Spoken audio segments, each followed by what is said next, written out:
Oh, where is everyone?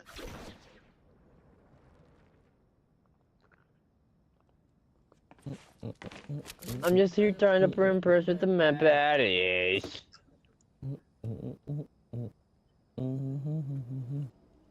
I'm just here to suck and run in the baddies.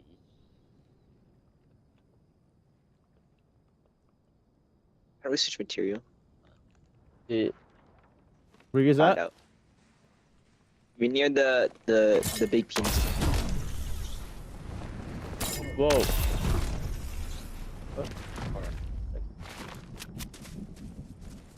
There. Fuck off, we're not working over Dude, no, we didn't get the dub on stream, man.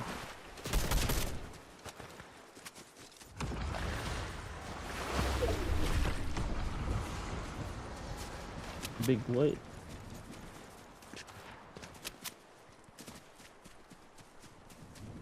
Let my Twitch chat control my semen for 50 gifted.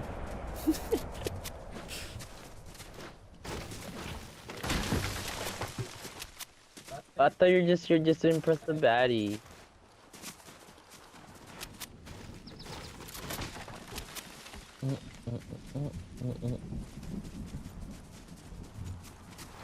What's this?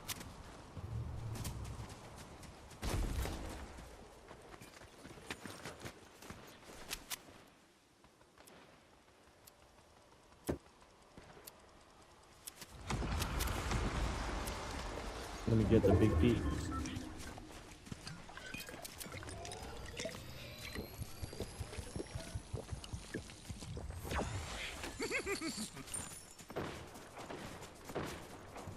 You're pushing that, guys? Wait, hold on. What? Pushing this, guys? Are we? These guys are good. Why not? Let us die, yeah? Hi, bruv. Eely. You're either already there. Fuck. Ah, damn it. He's inside the box. Never mind, he's behind me.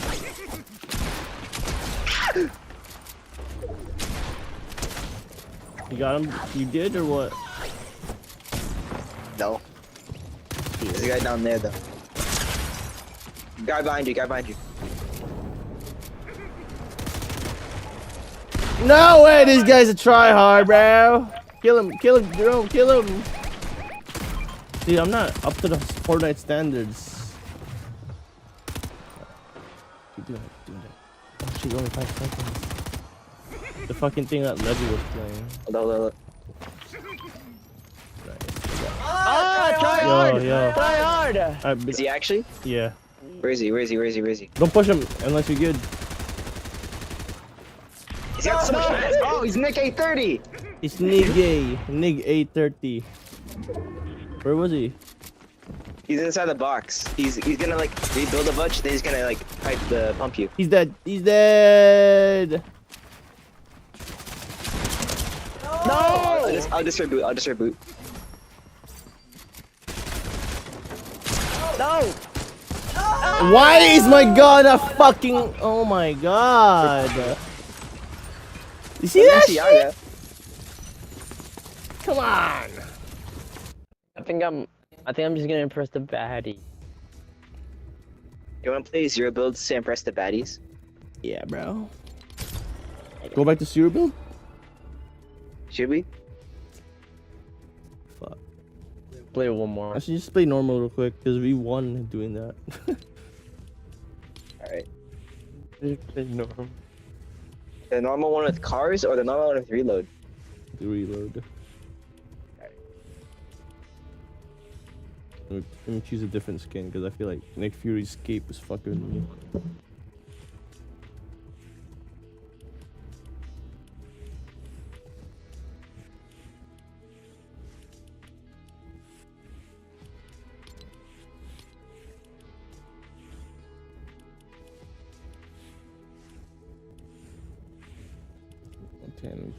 Skins. The skins.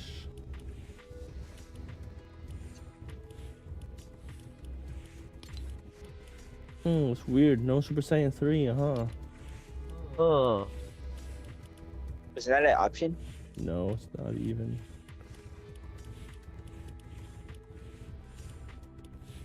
Unless we're playing dress the Niggy.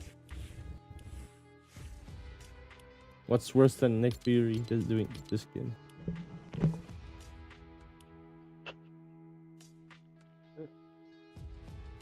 I'm playing with Buboy in Binoy. I mean Binoy and Jerome. Right foot creep, walking with that eagle. So I tell him it's he making fun of me. His girl is a What is this game? What the hell is that gay ass skin, bruh? Oh!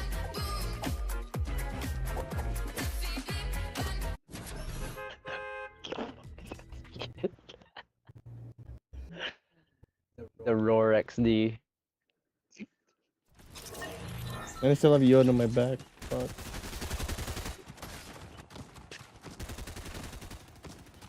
I have a pansexual skin.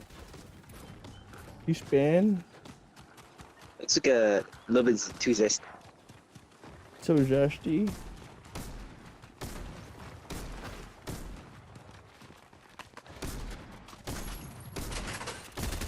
Why is that fishnets? He's too Look. cool, bro.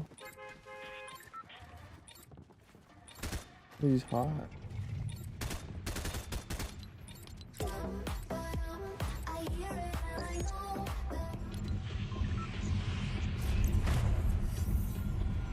Go Furry by landing. Dusty Dicks. Right here. Alright.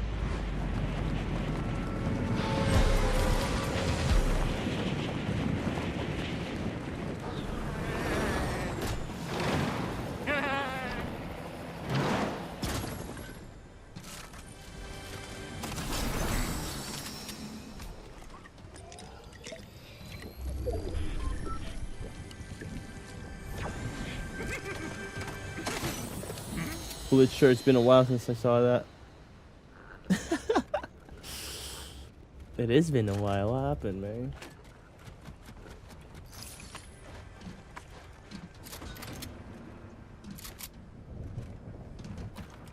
Playing the dress President Niggy. So annoying. Where is this freaking chest at? Nah, this is weird.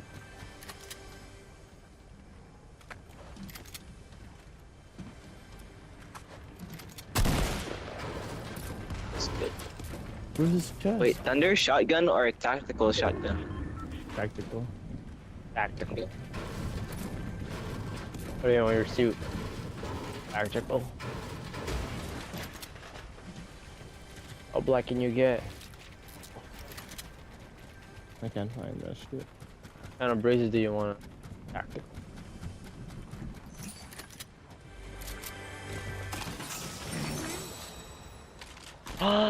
Oh my god, is that a new tactical shotgun?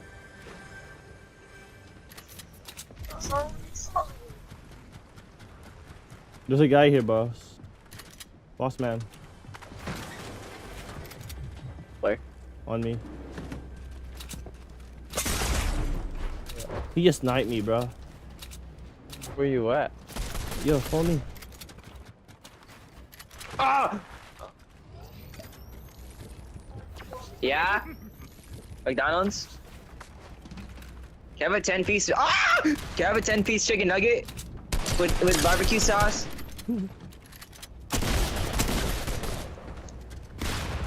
this guy sucks. Yeah, he's gay. Scare him, scare him. Scare You him. killed Shottel! Shottel! Okay, tell your dad I want a McFlurry.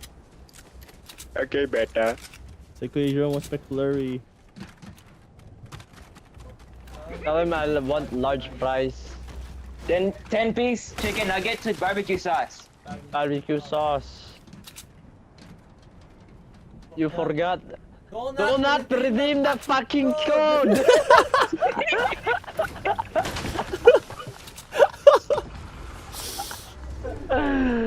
Don't redeem!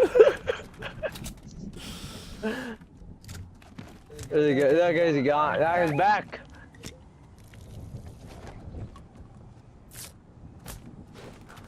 Ah!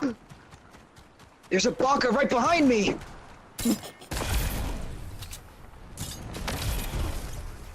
Where's homebro at? Damn it. Where did he go? Alright, dude. Not my shit. Ah! Really? Good job. He's using all of his power on me. Where is he? I sense him. God damn it. You're fucking dead, kid. Guys? We've got a situation. How about you reboot yourself, kid? Bro, what the fuck? Ah, God. How many people? The whole nine? There's 4, I think. Ah, I'm fucked. Unless they don't Thanos.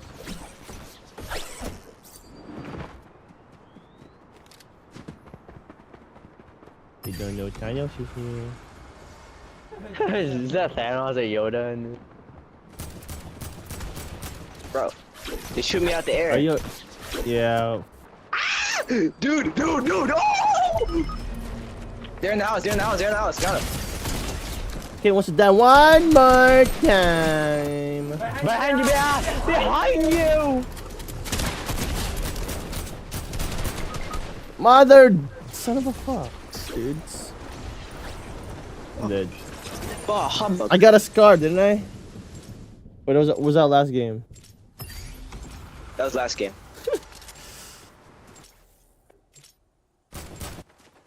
I had one kill. Already. I keep landing near the people. Stop this One shot. madness! He's up there. He's nearly dead. Oh fuck.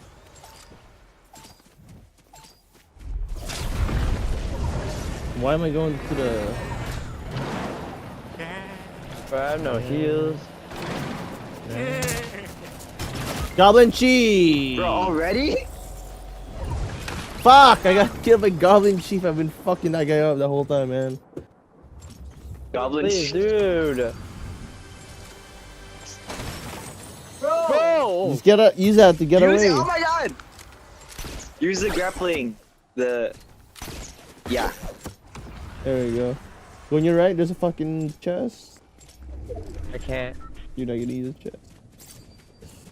No! Nah, at least we got tilted. Oh fuck. Whoa, why did I spawn on you, dude? Whoa, there's a guy here.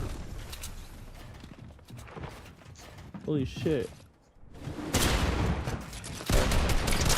Dude, oh, be nice shit. It's weak. What happened? Where is he? Right here, pointing him out right now. He's He's Rizzy. healing He's the Rizzy. shield. He's Rizzy. Where is he? That's it, there we go. Kill him, kill him. 200. Oh my god. Bro, I can't get a single fuck. Lil Willy! His name was Lil Willy. He's getting killed by Little Willies in 2024.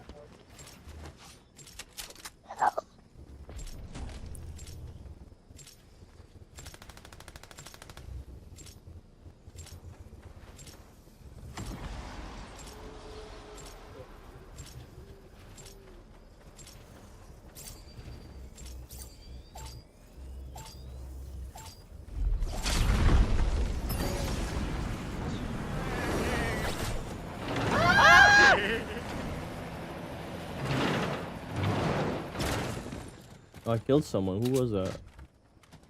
I think I was Homeboy.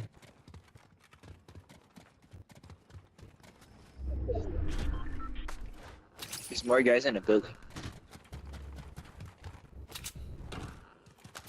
Yo, I got something. Oh my god, dude.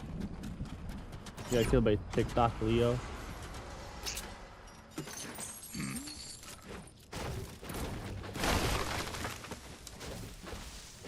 This is really gay. This is really gay.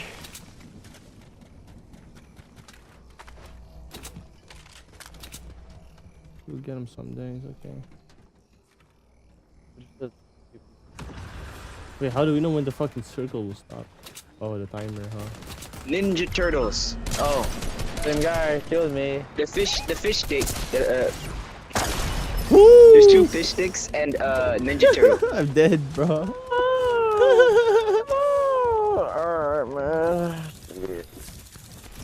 Jeez. Alright. Jeez. Getting off? Alright. Yeah. Alright then. Alright. Take Catch care, you later, Binoy. Alright, Binoy. See you, man. Bye. Oh shit.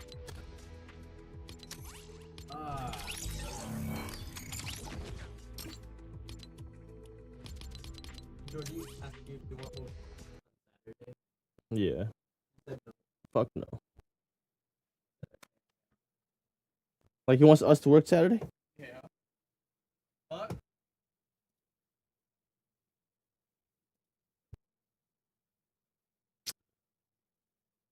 What does this mean? What the fuck?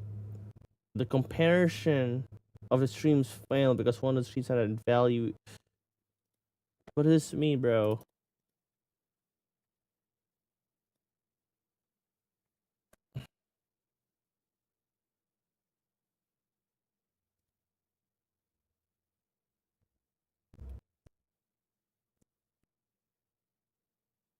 Looks like you having.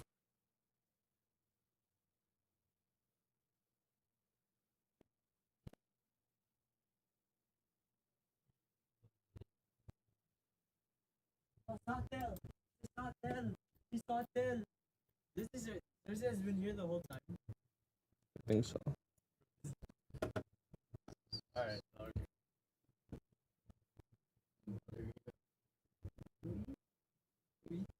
I don't know.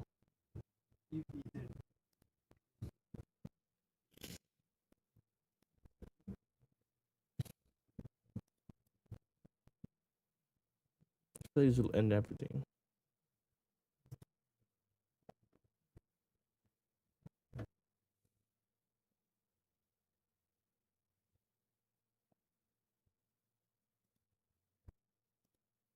Gray everything was in Grand Theft Auto 4. Everything in that game is so dingy and grim. There's so much fog and smoke everywhere. You're driving a piece of shit taxi for your lovable slime ball of a cousin Roman. You're getting into random street fights at a basketball court, and you're sleeping in that absolute rat's nest of an apartment. I loved it. I love Nico, I love the city, I love the heists, I love the betrayals in the story, I love the Soviet Union clothing, and I love that most importantly, I never got caught playing GTA 4. Fast forward a few more years and GTA 5 came out. And I remember this vividly because I was 17 years old enough to play rated M games. I was a junior in high school and I got the game and I came back home and my mom stopped me when she saw the game and she said, "What is that? You are not playing Grand Theft Auto in this house." And I was taken aback by this because at this point, I had literally played thousands of hours of Grand Theft Auto in that house. This led to one of the weirdest conversations I've ever had with my mom where I was trying to persuade her to let me play the new Grand Theft Auto. And I remember one argument that really sticks out was me saying, "Mom, I literally just play the multiplayer. The strip clubs don't even work in multiplayer. They're only in single player." And I'm sure there was a bunch of other stupid shit that was said, but eventually she let me play it. And GTA 5 was an absolute blast. I love the 3-person dynamic in the story, which yes, by the way, I was lying to my mom, I definitely played the campaign. And as much of a fan of the story I was, it's not like the best thing in the world, and it does not compare to the amount of hours that I spent in the multiplayer comparatively. Hanging out with my boys, doing money glitches, getting super fast cars, souping them up, going skydiving, stealing a jet from the military base, running from the police on a train with a 5-star wanted level, you know the deal. But eventually, that excitement, over months and months,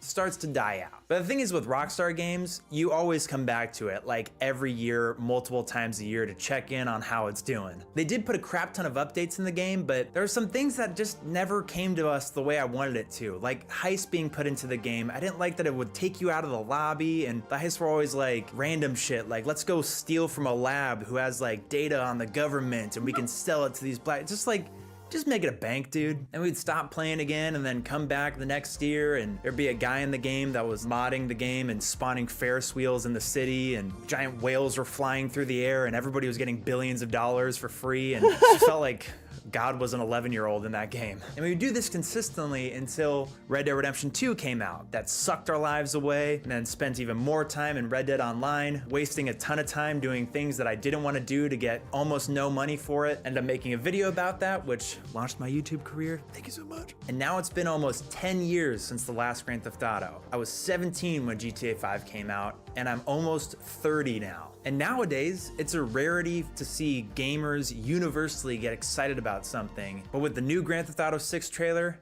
I think it's okay to get on the hype train. The game takes place in Vice City, which is modeled heavily after Miami, and as a Floridian, things look very familiar. And I'm not talking about things like the cities or the iconic buildings, I'm talking about things like the interstate. There's a scene with a crazy guy grabbing his crotch outside of his car, but I was so distracted by the background, which was so strangely accurate, with like the rainy streets and the overpass and like the realistic road signs and construction off to the side.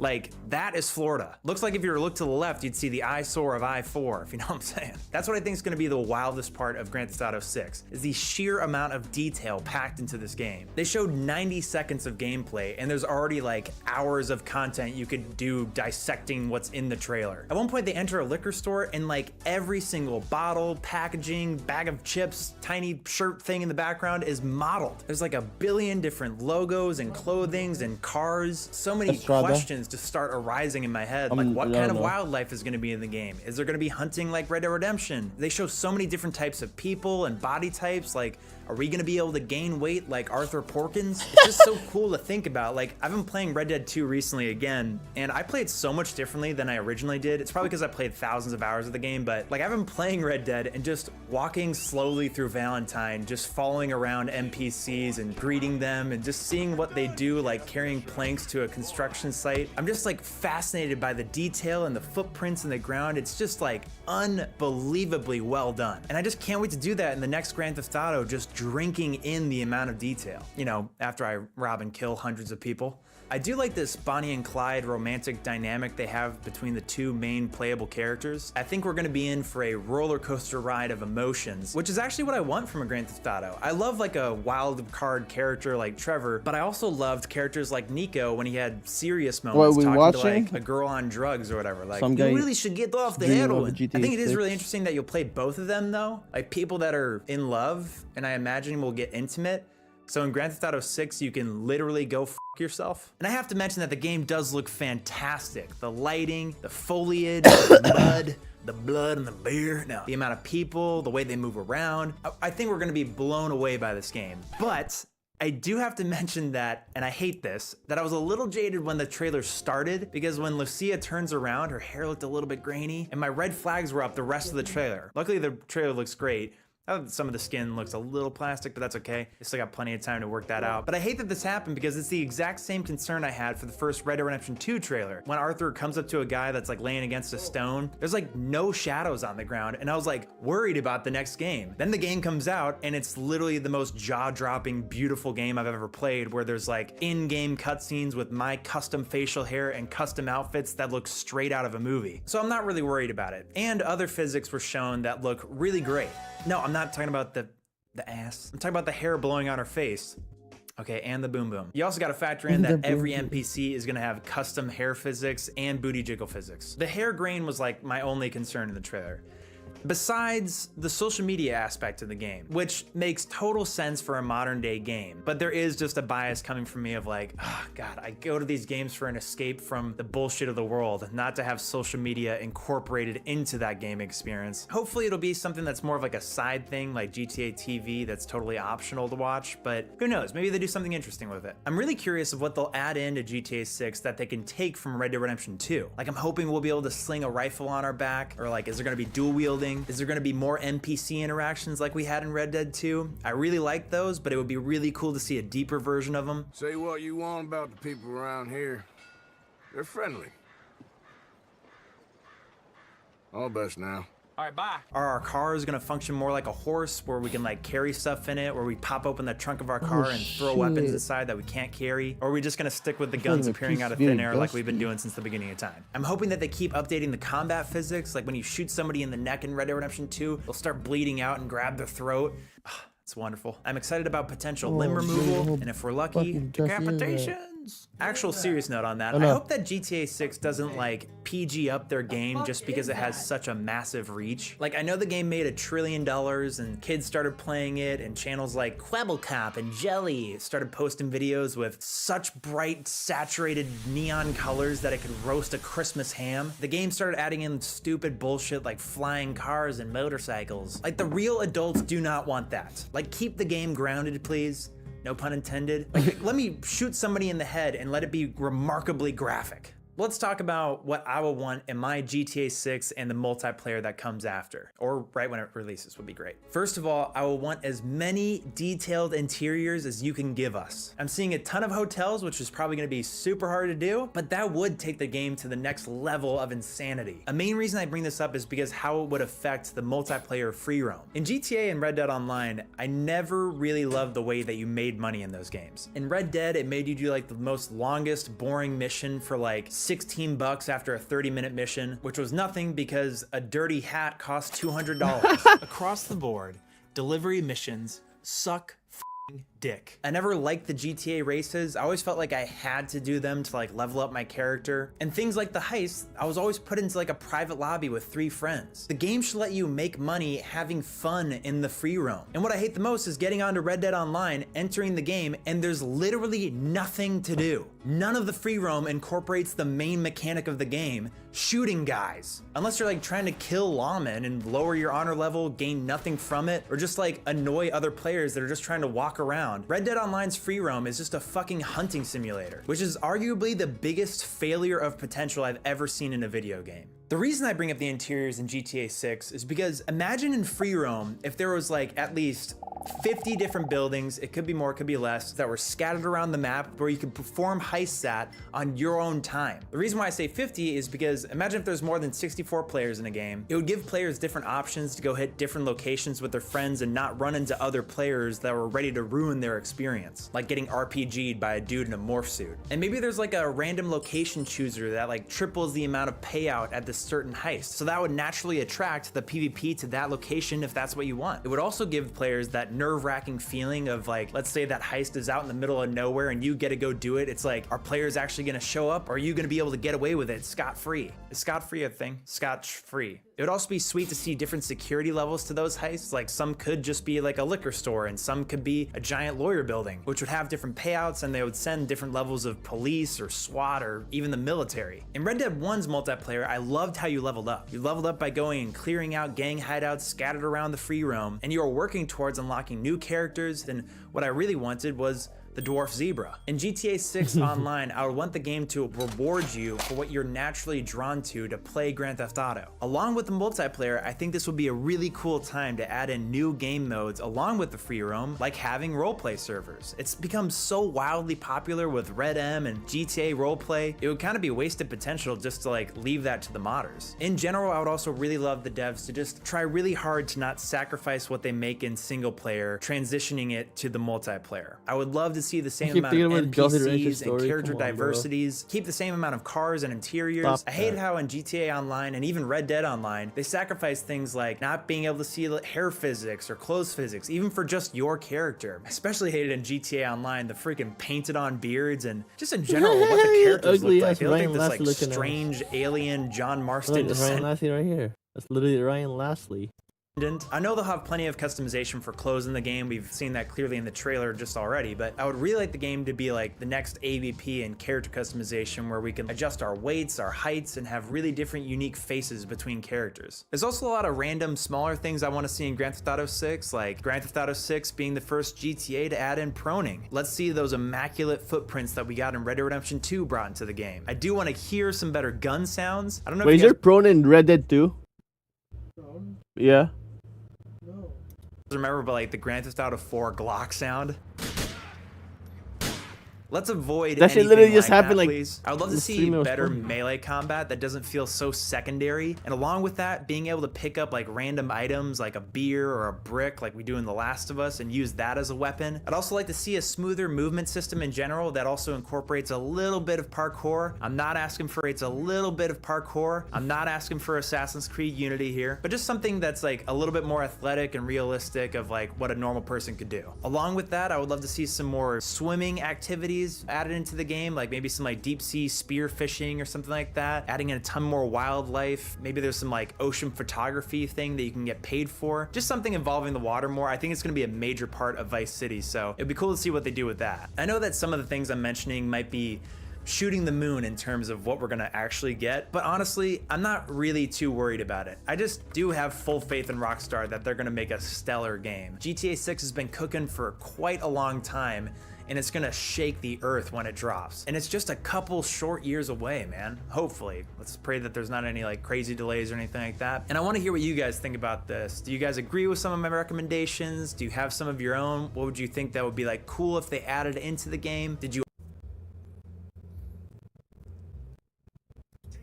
like, you really should get off the heroin? I think it is really interesting that you played.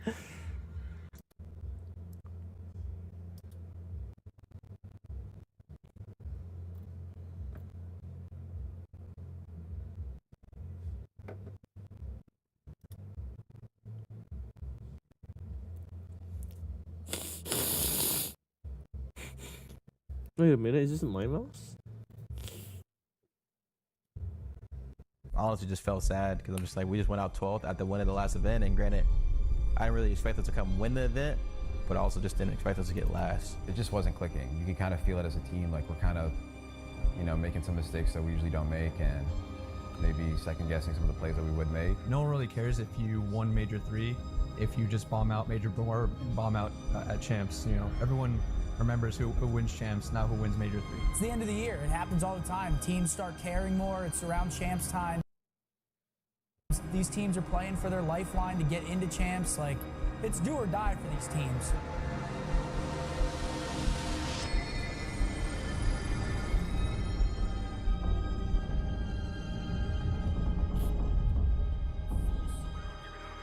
Fish in a barrel. Dashy, last one left. Optic will drop. Vegas do what seemed to be the impossible.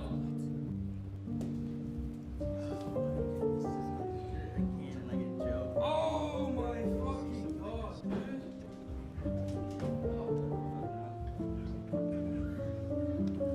dude. Yeah, so after we won the event, everybody was kind of in the highs of spirits. We were all just under the like assumption we were gonna come home and kind of just run everybody and, you know, keep our momentum up. Like after we lost to Vegas, we definitely had like a, I would say a too bad mindset because the server was really bad for us. I will say that for a fact. We weren't playing the best COD. As we were losing match after match and like losing to these teams, we were kind of just like also in the realization and kind of the wake up call of like, oh, we are actually playing bad COD.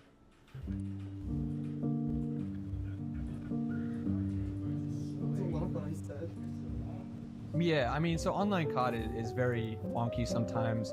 I don't like to use like online too much of an excuse. Like you can always use online as an excuse. For us, we knew at least in the game 5 Karachi, that was a map that we were, you know, pretty comfortable with, but we hadn't played in a while, and we didn't show up there, unfortunately. But you know, even though we did lose that, it was kind of like that initial wake-up call of like, okay, we gotta, you know, step it up now going into like the rest of these matches and going into Major 4. What? What is that?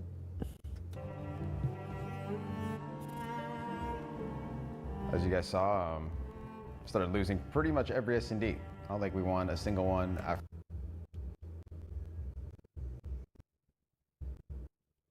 What?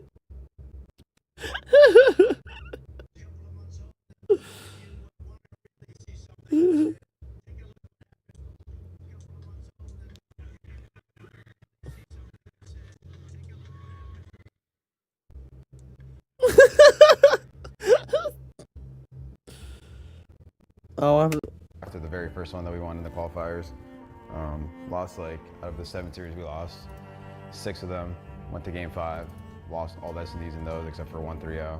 Yeah, it's just rough just because, I mean, you don't ever expect to be in this situation, especially coming off of a tournament win. Desperately trying to make it a champs, the other one trying to get first seed. We'll see if it happens in game though.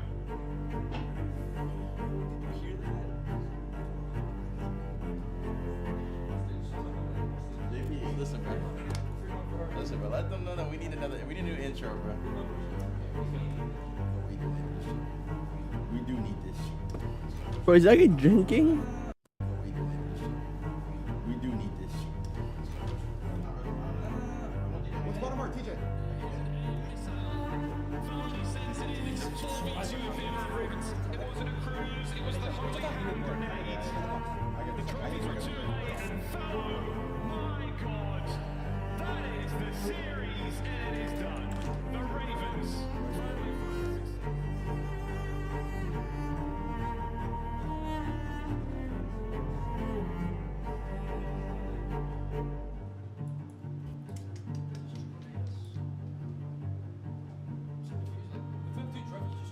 Yeah, it's different because, you know, throughout this whole year, we were obviously, you know, working towards our champs goal. And once that was achieved and once we won Major 3, we realized all these other teams, you know, they're not playing for, you know, the standings or the tournament. They're playing for their champs' lives. And when you're hungry like that, that's a whole different monster sometimes.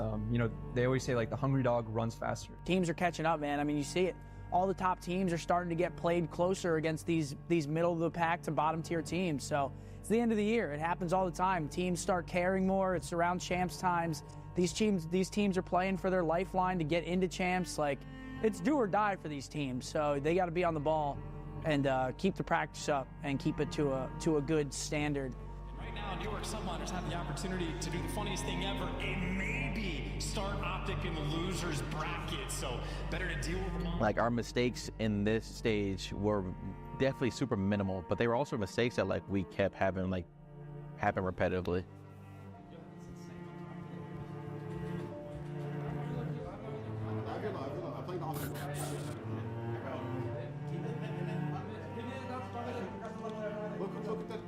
Fucking go, Bruce! Come on, Bruce. Let's go, Bruce. You might back in the forklift. I needed it for you, bro. One shot, dude. One shot, dude. I have all left. Stay down from left. One's bridge. Then hitting me back left.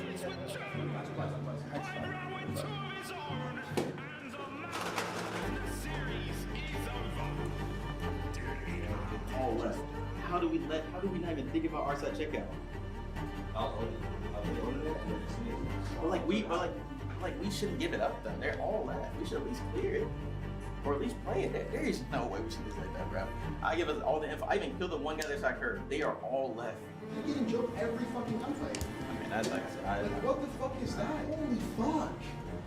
It's getting so fucking annoying. Like, what? Every fucking gunfight. Doesn't matter who, doesn't fucking matter. They are fucking weak. These guys are fucking dog shit. They're so fucking bad. Shouldn't even fucking let's go left. That's a fucking 3-0 Russian control also fucking. Fucking guys are horrible.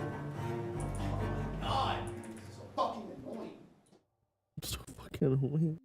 It's a little odd, definitely coming from the absolute peak of competing. You know, you win the tournament, this is what you grind for every single day. And then you just literally see the complete opposite perspective. You just at the very bottom.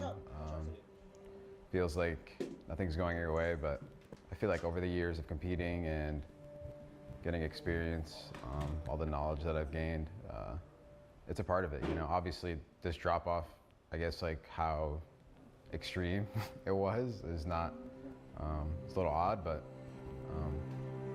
it's the highs and lows of competing. I said it before. You just can't get too high, you can't get too low, you can't get too up whenever you are winning, and you can't get too down whenever you are losing. So you just gotta stay even kill, and you can't really dwell on the past as well. You kind of just have to move on and just try to improve, and that's the only thing you can, I guess, take going forward from it. Single word to me, and I'm in Boston, by the way, and y'all didn't say a single word to me. Like, I'm telling you, like, even the Karachi control, like, I don't even know what to say. Like, it's a joke. Like at this point, doing to me, because I'm trying to just make the most ideal play every time with Karachi control, and I am getting old. It's so criminal. It's actually, like, I don't know. And I swear, like, I be calling out people on DM. Or not, I don't know. It's funny. Holy fuck. And then, like, even. Like, I don't know what to say at this point. We don't fucking learn. That's it. That's as simple as it gets. That's as real as it gets. We starting losers because we don't fucking learn. On the map, uses of the play. Regardless if Major is here or not, it should be whoever's all spawned, both are useless. What the fuck is going on? Can't even eat my fucking hot dog. Man, the Call of Duty team is going through what they always fucking go through, right? Like, we'll win an event, and they'll continue to work as hard as they do. They'll continue to be in practice as much as they do. They continue to do the same exact content as they do. They literally, if you were to write down a schedule of what they do on a day-to-day basis, you will see that prior to us winning the major, call it a month, every single day looked exactly the same as it does post winning the major. For anybody to talk about them being lazy or content being the issue, you don't know shit. He would have just cut it, and then I would have come and spawned, and I would have come and spawned. This is the start to the campaign. Let's go. Let's go. Get the signal. For Optic, it's time to reassert what your identity is. No excuses here. You have to start off strong, but it's Toronto who get the early time plus the early kills holding onto the P2 side of the map. Hopefully able to keep up with the kills. So right now they are trading effectively, but Scrap and Kleenex combine it for 2. Make it 3 into the feed. They're going to be able to close out the game. That's map 1 to Ultra.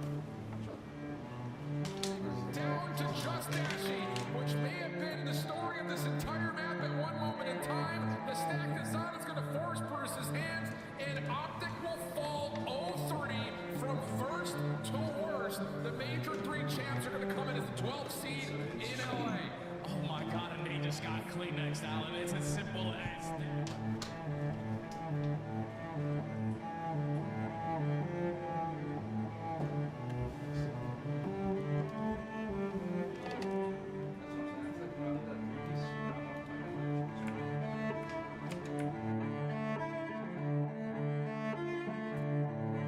There was a little bit of pressure going into the event. I think after all the talks, we kind of went into the mindset like, it is what it is. We're a loser's bracket.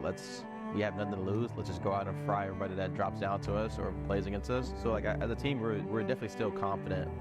We also thought we were gonna get better at lane because we can maybe bail ourselves out of like situations we probably shouldn't have been in the first place, which is probably the bad way to think. But at that point, we're going into the tournament. We can't really fix much in the little time we had, but. Yeah, I don't feel like we were like, I wasn't thinking too much with the pressure, but there definitely was pressure. Like, we need to perform. We don't need to get last, especially after like just winning the event. So that if there was any pressure, it was definitely that.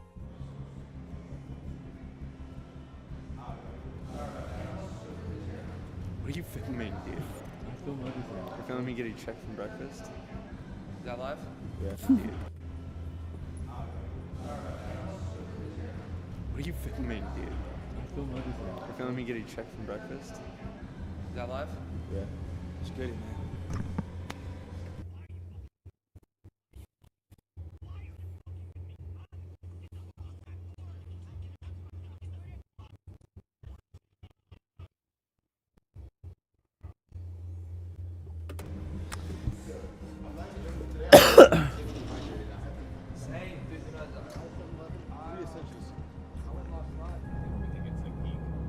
Imagine living like on a like hanging off a mountain. It's like peak. It's a peak life, yeah. 100%. But look at this shit. Where are we? We got yellow lights. Ah. Are we settings checking? Yep. Settings check me right now. What's up right now? Where's Neuropoison? Where's Neuropoison?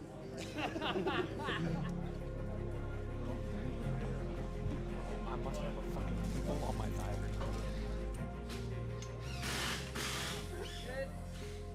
Need all the other ones. JP, how are you thinking of the stage? I think it's cool. I think it's a cool atmosphere. Obviously no fans, but I like that we're gonna see some trash talk across the stage. What do you think, Devin? I don't know. That's what I think about it. Most of the time I actually watch it. Fucking Skid Row P5 right now. The fucking fences off. Yeah, we're getting no aim We're assist. soaking P5. It's already starting the no aim assist trend. I don't think I'm getting any aim assist with these fences, AG. Hey, now he's trapped. No, it's like it's the fucking the copy, dude. This is the fake one. Look, man, it's very unfortunate. The CDO tries very hard to keep. You know, the CDO they try very hard to keep us in playing environments. Obviously, it's a last-minute event because another team pulled out, so it's very tough for them. Obviously, right here, as you can see, it's very. we're just trying to make it work, you know. So me and Ann have recently been just trying to go over strats on our phones, just trying to figure out what the best are. Yeah, I did a notepad. We have dirty strats. We have a dirty strats because currently we want a 10 S&D losing streak. So we're just trying to fix it. I mean, the power's off. What's going on? See, Ken just came from a scuff interview.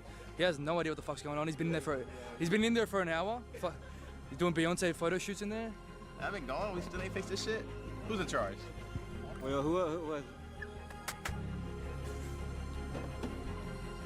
has bigger guns? Seriously, I don't think it's even a question.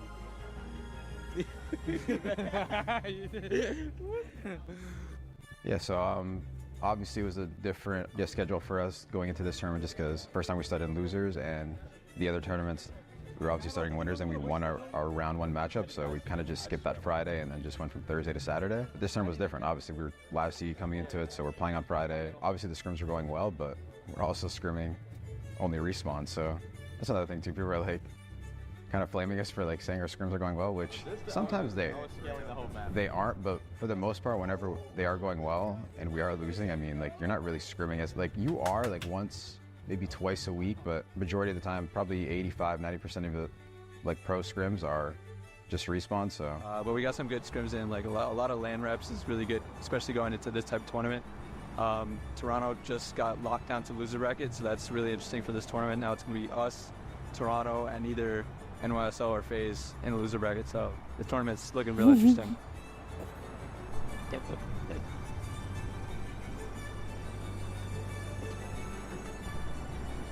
We had a good idea to like do some team bonding things of like going on a hike or something, and like I was super down because I've obviously been on my little fitness journey, so like that was super fun. I enjoyed every moment of it because of the fact that like you don't get to do these certain things a lot of times with your teammates. It was kind of like stress, kind of like leaving your body of like, these are my boys, this is like who I like to hang with, this is my crew. What if you fall here? You guys gonna find me down here in this fucking cactus tree?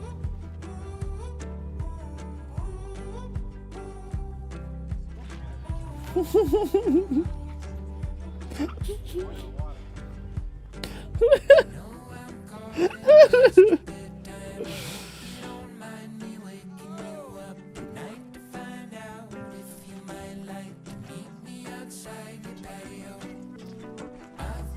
guy just lose the tournament and then start hiking. Guys gonna find boys with your teammates. It was, I was super down.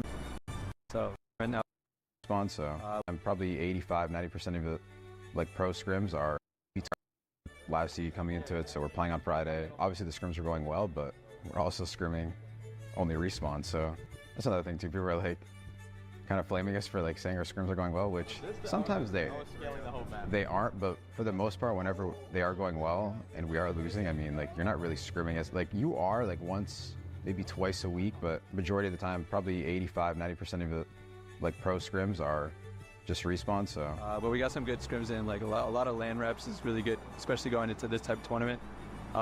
Toronto just got locked down to loser bracket, so that's really interesting for this tournament. Now it's going to be us, Toronto, and either NYSL or FaZe in the loser bracket, so the tournament's looking real interesting. Like do fitness journey. Nothing. We got a good practice the past couple days, so that's obviously really good. So we had a really bad online split, so we're trying to turn around this event. Once Miami dropped, I feel like as a team, we were definitely super confident because we've had their number all year. They were definitely a little bit on the uprise. They were playing definitely a lot better than they were before. But as the vibe for the team was just like, okay, do what we did before. We beat these guys multiple times. We know how to beat them. We know the way to beat them. Let's just do it. Heretics are going up against our Major 3 champions, but we should call out the champions are in the worst slump we have ever seen from them, losing 5 Game 5s and entering the 12th seed. Yeah, they fell apart, Chris. There's no doubt about it. But, you know, if they feel any sort of confidence in this, it's it's going to be in this matchup because the only win they had was against Miami Heretics. And historically, they always dominate this matchup. We're talking about 5-1 overall in the season. And in the hardpoints and control specifically, they have just been putting on a masterclass. So they should feel comfortable having this as their round number 1. They've got a massive lead. Let's go for a listening with Optic Texas. Shoot on! Oh my God!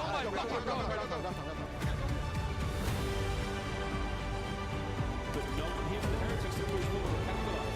Yeah, we still got him trapped there. I was going to say if he could move that to help him. Optic holding on. Final contest. Over the top. Oh! Middles wins it. Dashing on the turn.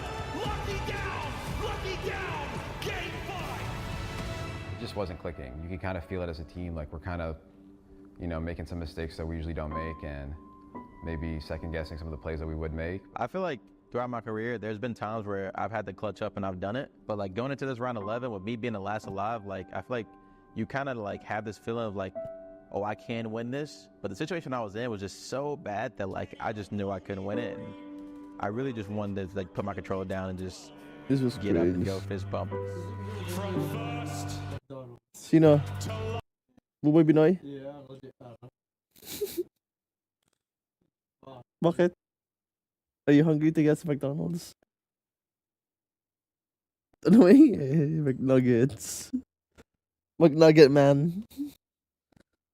Alexa, turn on Attic 1. Alexa, Attic 1 on. Alexa, Attic 1 on. McNuggets. Last.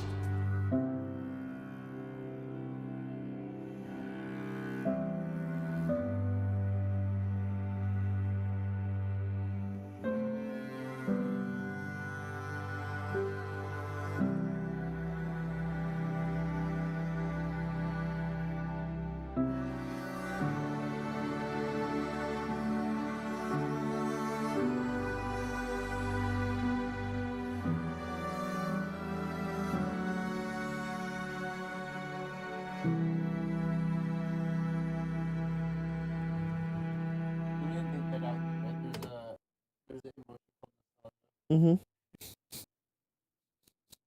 Really? What's the I don't get that. Why is nostalgia a big thing? I don't get it. How?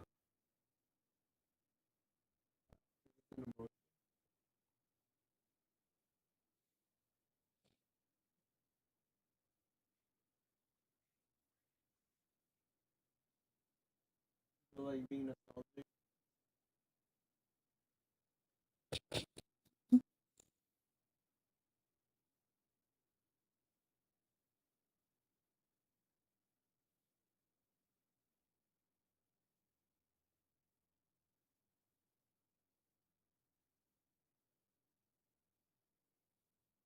Ice Spice is yun Ozempic.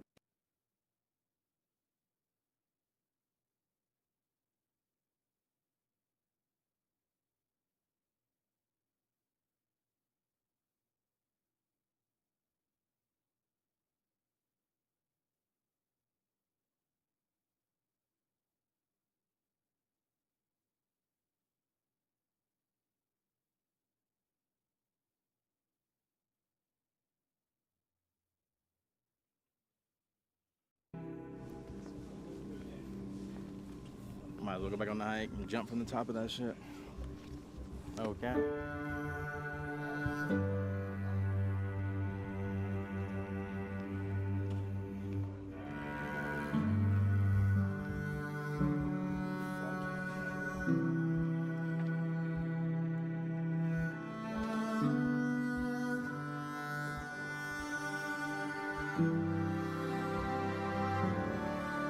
So like the walk back after we lost to Miami was kind of quiet, nobody really saying much.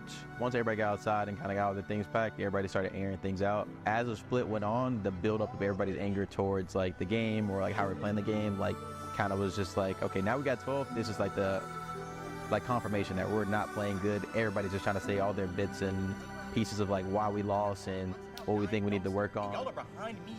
How? Like, if you, I don't think you understand what I'm saying. No, if I'm the guy going right and getting the info from top blue, how am I jumping out of blue past y'all to beat on? That's impossible. It's actually remotely impossible. Where did it enter? Did it enter out the broken? I don't know. But doesn't matter where Ant dies. We're going to be gone.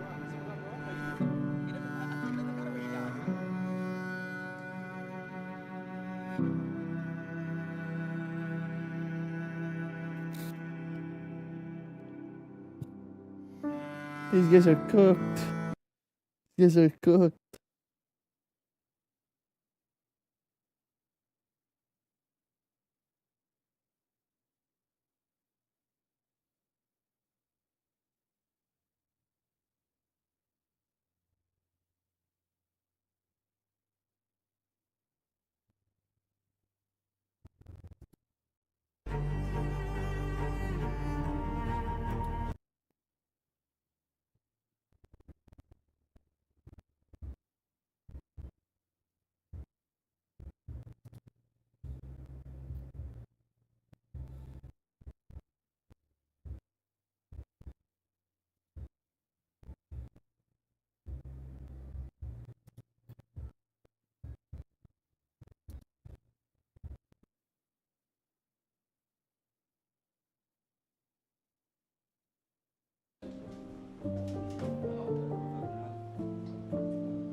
This guy's just not to bulk. Let me prove that I'm 5'6", 135 pounds. I'm gonna do this in one take so that I remove all shadow of a doubt. So this is 5 feet right here. What's up, people? It's Tyler Path here. Today I'm gonna be talking about how I look the way I do at only 135 pounds, why I have never bulked and probably won't in the future, and what does this mean for you if you're trying to build muscle, lose body fat, or do a combination of both. Just overall get aesthetic.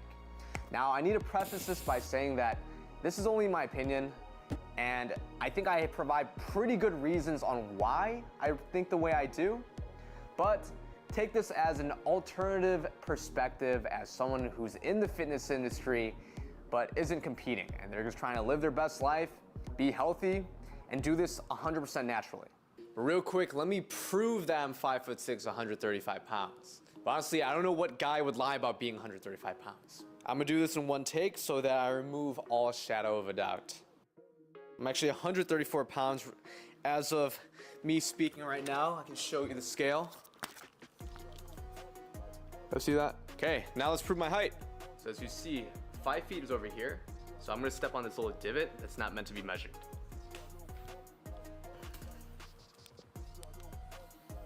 Okay. So this is 5 feet right here. And let's continue on. So I'm gonna use my face as a reference point.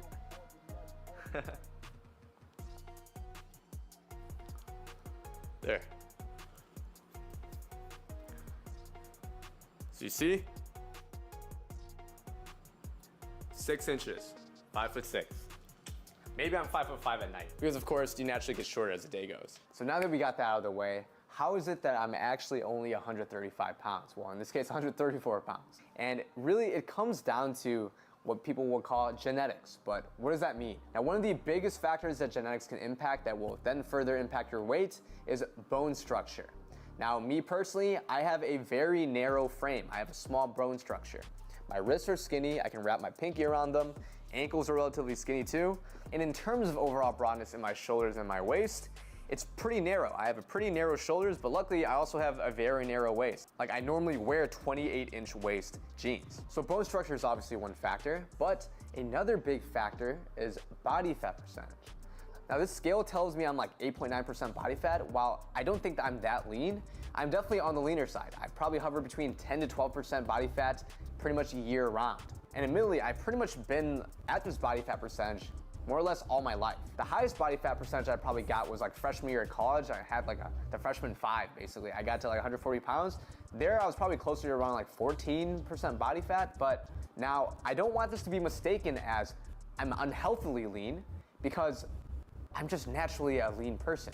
Growing up, I was always around this, call it 10 to 15% body fat range. And just like how some people have a higher body fat set point where if they get down to like 10% body fat, they feel like death, that still definitely isn't the case for me, because I was able to progress in my lifts and also perform at a high level while still being at this body composition. And I'm not talking about only weight training, but I also ran track and field at this body fat percentage. Adding to that, on the mental side, I'm not obsessing over food. I'm not starving myself. I don't feel like I'm binge eating or anything like that. So I think it's safe to say that I am at a healthy body fat percentage for my own personal genetics. Keyword being personal there. And ultimately, because I'm relatively lean, it makes it so that I look bigger than I actually am. If I were to measure the circumference of my arm, legs, chest, I guarantee if you just saw the raw numbers, you probably would think I am like a beginner to intermediate lifter, right? And of course, to a certain degree, that is limited by my height. I ultimately think it's a combination of these two factors that really dictate my current weight. With that in mind, over the 9 years I've been training now, I still did gain weight. I started at 115 pounds, so you can probably imagine how skinny and how genetically light I actually am. And that 20 pounds I gained, let's be honest, it probably is mostly muscle. And that perfectly brings me to the next topic, which is why I choose not to bulk. Now, this is probably the most controversial opinion or decision I've made on social media, but it really comes down to these 3 reasons. Now, first off, I want to be lean. And I know that gaining any additional body fat is a step in the wrong direction to being aesthetic, at least in my mind. The second reason is I can still make very solid progress without bulking. And the third reason is I simply don't like the lifestyle associated with someone who bulks and then has to cut and then follows that bodybuilding cycle. So starting off with that first reason, I think now because of social media, there is an expectation that I probably should stay as aesthetic as possible in order to benefit, my social media.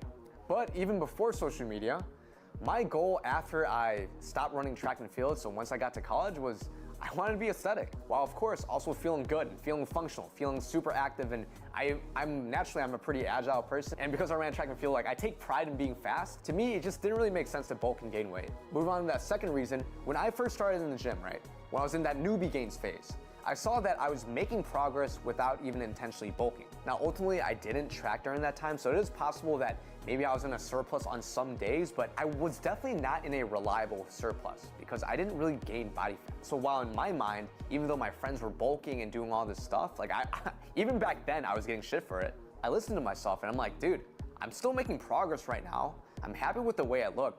I'm still running track and field, so it's probably not gonna be beneficial on my times if I gain weight. Let me just not bulk instead. At the time, I compared 3 groups. One group was main gaining for my lifts. And then fast forward all the way till today, I think it's still working pretty well for me. So, and then the third reason.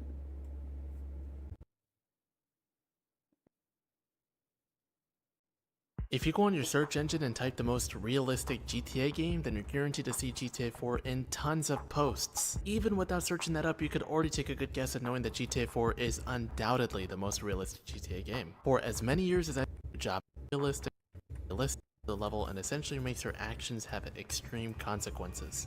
Here are some of the notable features about the mod that makes it realistic. First of all, committing traffic infractions such as running red lights, speeding, reckless driving, driving the opposite lane of travel allows the police to stop you. Now, depending on the severity of the certain infractions, they won't just chase you right away. It builds up on 4 different levels. The first level is where the police don't have any reason to suspect you of any crime, so the blip on them remains gray and so they leave you alone. The second level is where the police are slowly catching on and are keeping an eye on you while continuing their daily routine, so the blip on them flashes white and has a green steady color. The third level is where the blip turns yellow, meaning that the police are suspecting that you have committed various violations and crimes and will begin to tail you on foot or in a vehicle and will keep an eye on you for a short amount of time. The fourth level is the final level, where the blip turns red, eventually flashing between red and blue, indicating that the police are after you. To something extremely difficult. It's not like the base game where they're playing you, longer simple to it. You might have already